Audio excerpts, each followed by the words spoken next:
Hey, what's going on, guys? EFK here, and today, well, I found this article. Atari closes the acquisition of Night Dive Studios. This means they've fully acquired Night Dive, so let's get into this and see what Atari said. And yeah, so Paris, France, May 15th, 2023. So this is obviously 8 am CAT, so this is about 7 am UK time yesterday. One of the world's most iconic consumer brands and interactive entertainment producers is pleased to announce the closing of the acquisition of Night Dive Studios Inc. Night Dive, a full-service game development and publishing company based in Vancouver, Washington, USA, and organized under the laws of the same state, announced on March 2020 to 2023.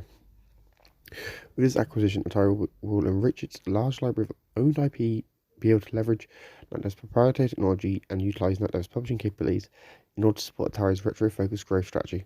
Okay, just that alone is true because obviously Atari owns stuff like Turok and System Shock, which now it gives Atari a huge sort of like not a huge, but it gives them a footing in the first-person shooter market, especially with the System Shock remake coming out, which I believe comes out in a few days. If not, it's already out. I don't know.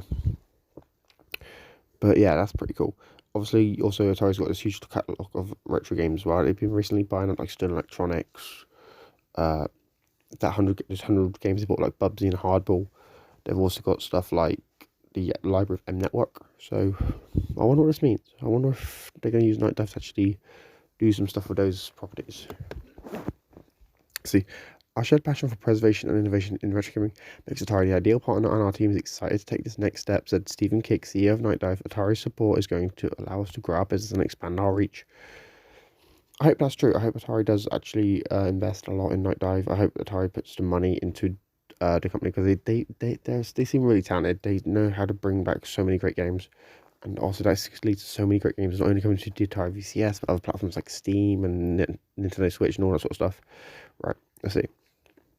Night Dive has a tremendously talented team, and they've earned their reputation as leaders in retro gaming, said Wade Rosen, chairman and CEO of Atari. So even Wade Rosen agrees. Even Wade agrees. Good old Wade. Like the rest of their fans, I'm looking forward to their upcoming releases, and I am confident we will help their business flourish.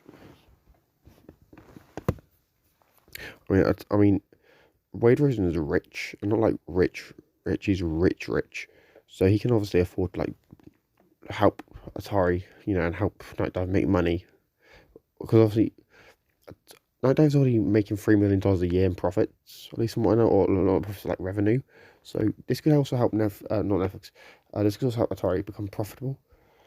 Because obviously, Atari's losing about 5.7 million euros a year.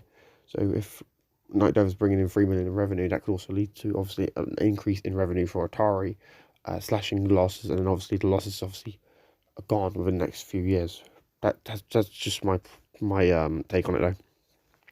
The purchase price of Night Dive consists of an initial consideration of 9.5 million paid in cash for US $4.4 million slash 4.1 million euros, and the newly issued Atari shares for $5 million US dollars, 4.55 million plus, and then of up to $10 million payable in cash over the next 3 years based on the future performance of Night Dive.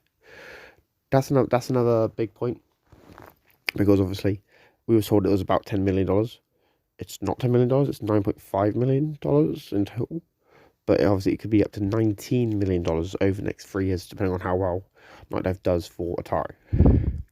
The contribution by Night Dive's founders and Wade Rosen of 1.99 million common shares of Night Dive resulted in an issuance of 38.1 million new shares in Atari. That's a lot. Yeah. As a result, Night Dive's founders together now hold, upon completion of the contribution, 7.9% of Atari's share capital and 7.8% of its voting rights, while Wade Rosen holds, upon the completion of the contribution, 27.7% of Atari's share capital and 27.5% of its voting rights. Night Dive's founders have agreed to a 6-month lockup on their Atari shares from the completion of the contribution. I understand. I think that makes sense. Because obviously, we're going to see Atari grow now. We're going to see Atari like jump up in the next 6 months because they have Night Dive now. So obviously, next time they do their quarterly earnings, they'll be like, oh, we sold more. Because obviously, they got games like Pixar Rip 1978 coming out. They got games like Mr. Run and Jump coming out soon. And obviously, the Night Dive stuff sells really well. So add that to the portfolio. I could see Atari making at least about 4 million in sales in the next quarter.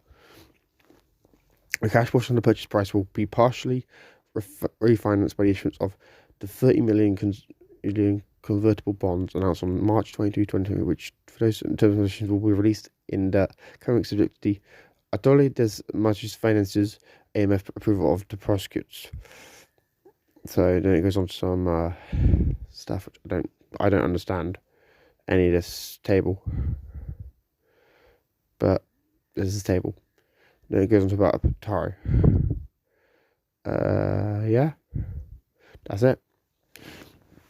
So what does this mean? Well, this is good for Atari. This is good for Night Dive. This is good for gamers who obviously are interested in retro games and want to see more retro games be revived. Which is also pretty good for fans of the VCS, because obviously the VCS now could potentially get loads more games. You know, System Shock could come, Turok could come. You know, other games on their Steam page that they own could come, like Freddy Fish. You know, that's one I saw that they have on Steam, at least on the Night Dive. I also do hope this does lead to like Atari and Night Dive merging their Steam pages together, so we see all the Night Dive Studios games that they actually own published via Atari. Because to me that would be a lot better and a lot easier. Because I'm still annoyed that Bubsy's not published by Atari on Steam yet. It's published by Retroism, but Atari acquired Bubsy, so I would have thought that they would have also got the publication rights. But I don't know what's going on with that. But yeah, let me know your thoughts in the comments, guys. Do you agree? Do you disagree? Do you think this is good or bad for Atari? I will say though, as an investor, the issuance of new shares because of this deal is a little bit of a downside for a lot of investors, because obviously that means all of our shares are diluted, meaning our shares are worth less, and obviously now there's more shares. If any of us want to have like a big stake and a big like say in Atari, we have to invest a lot more. That's the only issue I have. So let me know your thoughts in the comments, guys. If you're new, make sure you subscribe, like, share, comment, turn notifications. I've been EFK and I'm signing out. Peace.